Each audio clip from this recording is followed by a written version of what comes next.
उद्देश्य है कि आप चाहे आप डिस्टेंस से पढ़ रहे हो या चाहे रेगुलर स्कूल में पढ़ रहे हो, केमिस्ट्री को समझ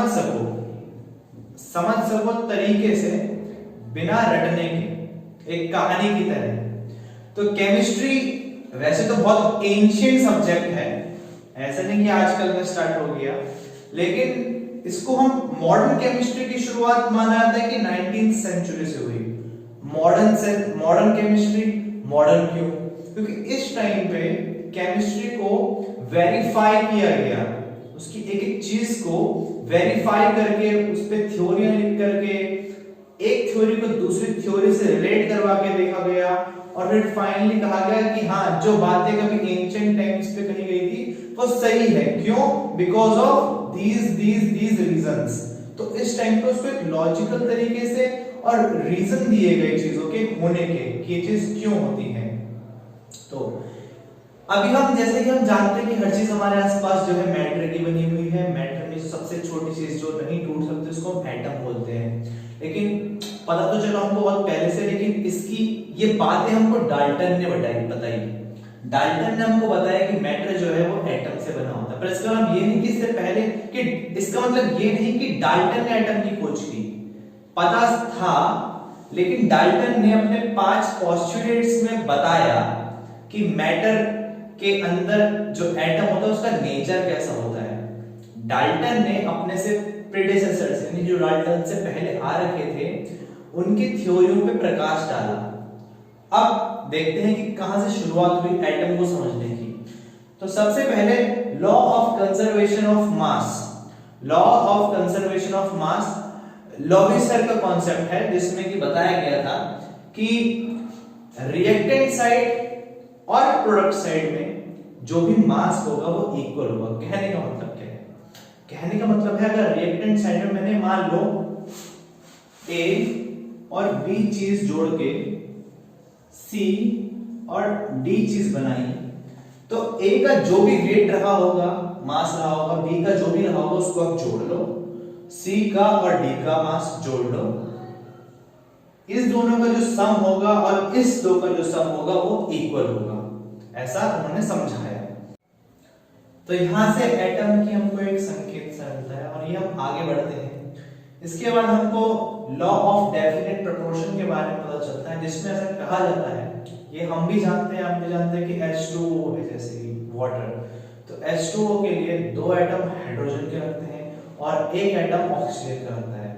अगर ये प्रोपोर्शन मैच ना करे तो वो वाटर नहीं बनेगा, वो कुछ और ही होगा, उसको वाटर नहीं कह सकते। तो एक कंपाउंड को बनाने के लिए उसका प्रोपोर्शन फिक्स होना चाहिए। ये हमको डेफिनेट प्रोपोर्शन से पता चलता है। अब ये दो बातें जो थी वो कहीं ना कहीं हमको दिशा दे रही थी कि हाँ एटम एग्जिस्ट करते हैं, लेकिन अभी हम क्लियरली कह नहीं पा रहे थे कि एटम होते हैं। ठीक है, फिर डाल्टन आए, इन्होंने लॉ ऑफ मल्टीपल प्रोपोर्शन बताया। लॉ ऑफ मल्टीपल प्रोपोर्शन क्या? डाल्टन ने कहा मान लो कोई 2 रिएक्टेंट है जिससे जो प्रोडक्ट मिल रहा है आपको वो जरूरी एक ही टाइप का मिले। फॉर एग्जांपल आप कार्बन और ऑक्सीजन को मिला के कार्बन मोनोऑक्साइड भी पा सकते हैं और कार्बन डाइऑक्साइड भी पा सकते हैं। मतलब क्या? मतलब ये कि आपके पास 2 तरह के कंपाउंड मिल रहे हैं आपको एक ही रिएक्शन से। तो ऐसे केस में उसने पाया कि जब CO यानी कि कार्बन मोनोऑक्साइड और कार्बन डाइऑक्साइड का जो मास था, उनका रेशियो जो था वो फिक्स था, वो होल नंबर्स में था। इसको हम समझेंगे कैसे? इसको समझेंगे हम ऐसे कि हमको CO भी मिल रहा है और CO2 भी मिल रहा है। कब? कार्बन और ऑक्सीजन को मिलाने पे। एक पॉसिबिलिटी है मिलने की ये, सेकंड पॉसिबिलिटी है मिलने की ये। तो कार्बन और ऑक्सीजन को मिला के हमारे पास 2 तरह की पॉसिबिलिटी आ सकती है, कार्बन मोनोऑक्साइड और कार्बन डाइऑक्साइड। तो डाल्टन ने कहा कि क्योंकि इस केस में एक एटम ऑक्सीजन का एक्स्ट्रा आ रहा है, यहाँ पे नहीं है, वो यहाँ पे एक सिंगल एटम ऑक्सीजन का है, इस वजह से इन दोनों की जो मास का रेशियो हम निकालेंगे मल्टीपल प्रोपोर्शन। मल्टीपल मतलब एक से ज्यादा हम प्रोपोर्शन देख रहे हैं, एक से ज्यादा हम प्रोडक्ट के प्रोपोर्शन, एक से ज्यादा प्रोडक्ट्स के मास के हम प्रोपोर्शन निकालने की कोशिश कर रहे हैं, इसलिए इसको मल्टीपल प्रोपोर्शन कह रहे हैं। तो उसने कहा ये एक होल नंबर में आएगा, यानी 1:2 या 2:3 इस तरीके से आएगा। इसका रीजन साफ है, क्योंकि इसके पास एक ऑक्सीजन एक्स्ट्रा है तो उसका कुछ असर तो पड़ेगा, और वो असर उसने कहा कि जो प्रोपोर्शन आएगा वो फिक्स होल नंबर में आएगा किसी तरह के। ठीक है, अब ये दो बातें इसने समझाई हमारे डाल्टन ने लॉ ऑफ मल्टीपल प्रोपोर्शन से। ये सब बातें समझाई, इसके साथ साथ और भी 3 चीजें बताई। तो कुल मिलाकर उसने 5 पोस्टुलेट्स दिए। पहला पोस्टुलेट ये कि एटम जो है इनडिविजिबल है, इसको आप और आगे तोड़ नहीं सकते, जो कि उस टाइम तक बात ठीक थी। अब तो हम एटम के अंदर इलेक्ट्रॉन, प्रोटॉन, न्यूट्रॉन ये भी जानते हैं, है ना। तो एटम का वैसे मतलब होता है कि जिसको आप और ज्यादा तोड़ ना सको। तो हाँ, कह सकते हैं कि अब ये शब्द शायद मीनिंग लूज कर जाए, लेकिन अब हम इतने टाइम से एटम वर्ड यूज करते हैं तो उसको हमें कंटिन्यू करना पड़ेगा। उसके बाद किसी एक पर्टिकुलर एलिमेंट का एक एटम लेंगे अगर हम, और उसी पर्टिकुलर एलिमेंट का दूसरा एटम लेंगे तो इनका मास सेम होगा। ठीक है, मतलब एक पर्टिकुलर टाइप ऑफ एलिमेंट के जितने भी एटम्स होंगे सबका मास सेम होगा। तीसरा उसने बताया कि हर मैटर जो होता है वो अलग अलग तरह के एटम्स का बना होता है, इस वजह से उनके मास अलग अलग हो सकते हैं।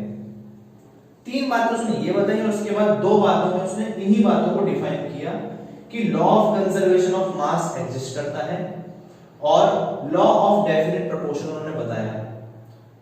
तो ये थी हमारी आज की क्लास। डाल्टन के बारे में हमने थोड़ा सा जाना, केमिस्ट्री पुरानी है, मॉडर्न नहीं है, और मॉडर्न होने के रीजन क्या है, क्यों हम उसको मॉडर्न कह रहे हैं, कि इस टाइम पे वेरीफाई किया जा रहा है चीजों को, जैसे डाल्टन ने भी वेरीफाई करके इन चीजों को बताया।